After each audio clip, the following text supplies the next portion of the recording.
মৰিয়নিত কংগ্ৰেছ কৰ্মীক চক্ৰান্ত কৰি বিজেপিত যোগদান কৰাৰ অভিযোগ পঞ্চায়তৰ জয়ৰ পিছতে বিজেপিৰ ভেটি আৰু অধিক শক্তিশালী কৰি তোলাৰ উদ্দেশ্যেৰে নৱনিৰ্বাচিত পঞ্চায়ত প্ৰতিনিধিসকলক সম্বৰ্ধনা জ্ঞাপন কৰাৰ লগে লগে ঠায়ে ঠায়ে যোগদান কাৰ্যসূচীও অনুষ্ঠিত হোৱা পৰিলক্ষিত হৈছে। যোৱা ৭ জুন তাৰিখে মৰিয়নিত বিজেপিৰ এখন সম্বৰ্ধনা তথা যোগদান সভা অনুষ্ঠিত কৰা হৈছিল আৰু অভিযোগ অনুসৰি কঠালগুৰি মণ্ডল কংগ্ৰেছ কমিটিৰ কাৰ্যকৰী সভাপতি অমৃত আচাৰ্য নামৰ ব্যক্তিজন তেওঁৰ এজন সতীৰ্থই মৰিয়নিত এখন ৰাজহুৱা সভালৈ যাম বুলি লগত লৈ গৈছিল। সভাত বহাৰ কিছু মুহূৰ্তৰ পাছতে তেওঁক মঞ্চলৈ আমন্ত্ৰণ জনাই লগে লগে তেওঁ যোৰহাট জিলা বিজেপিৰ সভাপতি শান্তনু পূজাৰীয়ে এখন ফুলাম গামোচা আৰু এখন দলীয় গামোচাৰে সম্বৰ্ধনা জনায়। বিষয়টো তেওঁ বুজিকে নাপালে আৰু বিজেপিৰ সভা বুলি জানি তাৰ পৰা ওলাই আহিব বিচাৰিছিল যদিও বন্ধুৰ অনুৰোধত বহি থাকিবলৈ বাধ্য হ'ল। তালৈকে সকলো ঠিকে আছিল। দ্বিতীয় দিনা শান্তনু পূজাৰীৰ ফেচবুক পোষ্টত এজন কংগ্ৰেছ সভাপতি বিজেপিত যোগদান কৰা বুলি ফটোসহ দেখি তেওঁ আচম্বিত হৈ পৰিছিল। লগতে তেওঁ কংগ্ৰেছ দলৰ ঊৰ্ধ্বতন কৰ্তৃপক্ষক বিষয়টো অৱগত কৰিছিল। বিজেপি দলে এইদৰে চক্ৰান্ত কৰি তেওঁৰ অনিচ্ছাকৃতভাৱে যোগদান কৰোৱাত অসন্তুষ্টি প্ৰকাশ কৰিছে আৰু বিষয়টো স্পষ্টীকৰণৰ বাবে সংবাদ মাধ্যমৰ কাষ চাপিছে। মৰিয়নিৰ পৰা সূৰ্য দাসৰ ৰিপৰ্ট এনি এক্সপ্ৰেছ। প্ৰথমে ক'ব বিচাৰিছোঁ এইটো সম্পূৰ্ণৰূপে এটা ভুৱা বাতৰি। যিহেতু মই এজন কংগ্ৰেছ কৰ্মী আৰু আমাৰ দলৰ কৰ্মী ইমান দুৰ্বল নহয় যিহেতু যে গৈ পিনি বিজেপিলৈ যোগদান কৰিব আৰু যিহেতু মোক চক্ৰান্ত কৰি তেওঁলোকে লৈ যাব বিচাৰিছিলে এটা ৰাজহুৱা অনুষ্ঠানত মোক আমন্ত্ৰণ জনায়। মই যেতিয়া তাত উপস্থিত হওঁ তেওঁ দেখোঁ যে এখন দলীয় সভাত যেতিয়া মই দেখোঁ তেতিয়া মই ওলাই আহিব বিচাৰোঁ। তো মোৰ লগৰ এজনে মোক তেওঁ ভিতৰত লৈ যায়। ভিতৰত লৈ যোৱাৰ পিছত মোৰ নাম তাত তেওঁলোকে উল্লেখ কৰে আৰু এখন ফুলাম গামোচাৰে মোক আদৰিলে আমাৰ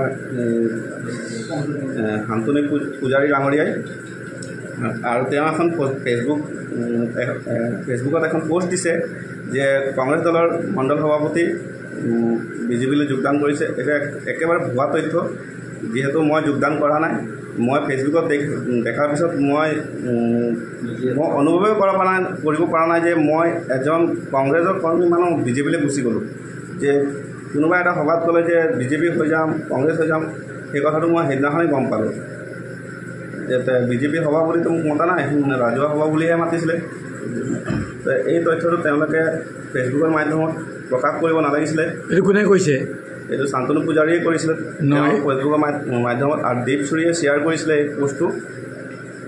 তো মই দেখাত বহুত দুখ লাগিছে। যিহেতু মই MP ইলেকশ্যনৰ পৰা এই দলৰ লগত জড়িত আৰু মই নিজ ইচ্ছাত এই দলত আছোঁ। মোক কোনো হেঁচা প্ৰয়োগ কৰি কোনো মানুহে মোক দলত আনিব পৰা নাই।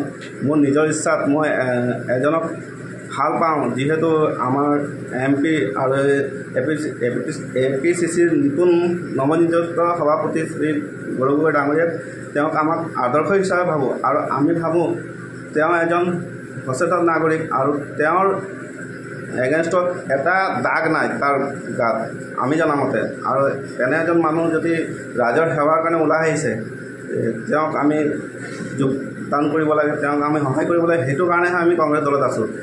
এইটো কাৰণ নাই যে আমি দলত থাকিলে কিবা এটা আমাৰ লাভ হ'ব। আমি একচুৱেলি সচেতন নাগৰিক হিচাপে এখন সুস্থ পৰিৱেশ বিচাৰোঁ। কোনো ধৰণৰ দুৰ্নীতি নোহোৱা এখন চৰকাৰ বিচাৰোঁ। যিহেতু আমি গৌৰৱৰ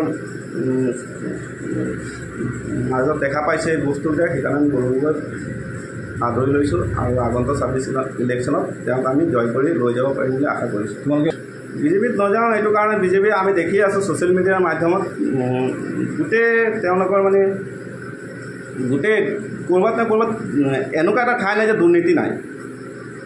আৰু আমাৰ যিজন এতিয়া মুখ্যমন্ত্ৰী তেওঁ আগবেলা কিবা এটা কয়, পিছবেলা কিবা এটা কয়। তো তেওঁৰ লগত থাকি আমাৰেই একো ভেলু নাথাকে। তেওঁ ক'ব আমুকত বানপানী নহয়, পিছবেলা তাত বানপানী হয় বুলি কৈ দিয়ে। আমুকত বৰষুণ নহয়, কাইলৈ পিছবেলা তাত বৰষুণ হৈ যাব। তেওঁৰ কথা নিজৰে ঠিক নাই। আমি কি আৰু তেওঁৰ লগত থাকি আমি কি আমাৰ নিজৰ প্ৰেষ্টিজটো হেৰাই লাভ নাই। সেইটোৱে মই আৰু বেছিকৈ ক'ব নিবিচাৰোঁ। বিজেপি ফৰ্মত চহী কৰি তাত যোগদান কৰিছে বুলি ওলাইছে কথা। এইটো একেবাৰে ভুৱা তথ্য। মই কোনো ধৰণৰ ফৰ্মত চহী কৰা নাই আৰু আগন্তুক দিনতো নকৰোঁ। যিহেতু দল থাকক নাথাকক আমি থাকিম। আমি কৰ্মী থাকিম, চৰকাৰ আহক নাহক পিছৰ কথা, আমি যুঁজ দিবলৈ সাজু আছোঁ। আগন্তুক 26ত যিমান পাৰোঁ যুঁজিম, জিকা হাৰা ৰাইজে সিদ্ধান্ত ল'ব, আমি চেষ্টা চলাব পাৰোঁ, তাতকৈ আৰু বেছি একো কৰিব নোৱাৰিম। ৰাইজৰ মনত সোমাই যাব নোৱাৰোঁ, ৰাইজৰ মনৰ ইচ্ছা, চৰকাৰ কাক গঠন কৰাব কাক নকৰা এইটো ৰাইজৰ পৰামৰ্শ